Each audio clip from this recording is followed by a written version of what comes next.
Alors aujourd'hui, on s'attaque au tout dernier chapitre de La boîte à merveilles d'Ahmed Sefrioui. Et on va voir que c'est une fin qui mélange tout. Une immense joie, mais aussi une sorte de mélancolie assez profonde. Et ça, c'est vraiment la question qui plane sur toute cette fin. Comment est-ce que c'est possible? Un moment de pur bonheur pour tout le monde, et pourtant, le personnage principal, ce petit garçon, lui, il reste à l'écart, comme dans sa bulle. C'est ce paradoxe-là qu'on va essayer de comprendre ensemble. Ok, alors replongeons-nous dans l'ambiance du début du chapitre. Franchement, l'atmosphère est lourde. C'est silencieux, c'est tendu, et au milieu de tout ça, on a notre petit bonhomme, Sidi Mohamed. Il faut s'imaginer la scène.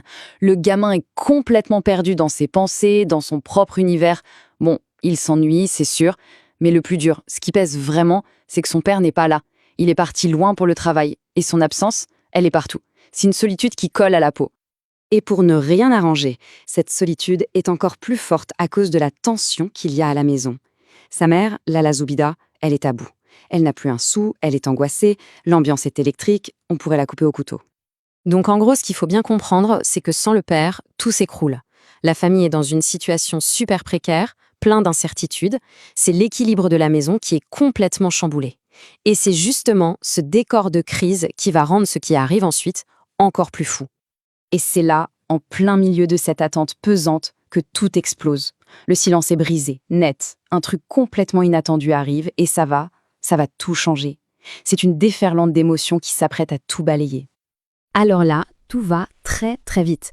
La voisine, Zineb, elle voit le père qui arrive, elle se met à courir pour annoncer la nouvelle et en l'espace de quelques secondes, c'est la folie. Une vague de joie se répand dans tout le quartier. Et le moment qu'on attendait tous, Mahalem Abdeslam qui passe la porte. C'est fini, l'attente est terminée. Et ce qui est incroyable, c'est que ce n'est pas juste une fête de famille. Non, la joie, elle déborde la maison, elle envahit la rue. C'est tout le quartier qui célèbre. On entend des larmes de joie, des chants et bien sûr les fameux you-you. Ça montre vraiment à quel point les gens sont soudés dans cette médina. Et voilà, en un claquement de doigts, la crise est finie. C'est off, un énorme soupir de soulagement qui parcourt tout le monde. La stabilité, la sécurité, tout ce qui avait disparu est de retour.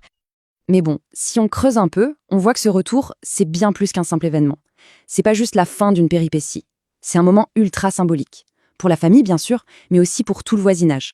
Ce retour, en fait, il veut dire plein de choses à la fois. Évidemment, il y a la stabilité, l'argent qui rentre à nouveau. Mais c'est aussi un énorme symbole d'espoir, comme un nouveau départ. Et puis, ça remet de l'ordre, ça réinstalle la structure familiale traditionnelle, celle qui rassure tout le monde. Sefrioui utilise une image géniale. Il l'appelle le pôle protecteur de la famille. Et c'est exactement ça. Son retour, c'est le calme après la tempête. Il représente l'ordre qui revient, la sécurité retrouvée. C'est ce cycle qu'on connaît tous, non? Après les difficultés vient l'apaisement. Et c'est là que le roman est juste brillant de subtilité. C'est qu'au milieu de toute cette fête, de cette joie générale, notre petit Sidi Mohamed, lui, eh bien, il n'est pas du tout sur la même longueur d'onde. Le décalage est fou, non? D'un côté, on a l'explosion de joie, le bruit, tout le monde qui se prend dans les bras, et de l'autre, on a le silence de cet enfant, sa discrétion, sa solitude. Il ne participe pas vraiment à la fête, il la regarde de loin. Et ce n'est pas juste dans sa tête qu'il est loin, non, physiquement aussi. Le livre nous dit bien qu'il s'écarte volontairement de tout ce bruit. Il fait le choix de retourner dans sa chambre, de retourner dans son monde. Ce qui nous ramène à notre question de départ. Mais pourquoi? Pourquoi tout ce bonheur autour de lui ne suffit pas à le toucher, à chasser sa solitude? Eh bien la réponse, comme toujours avec lui, elle est cachée dans son refuge secret.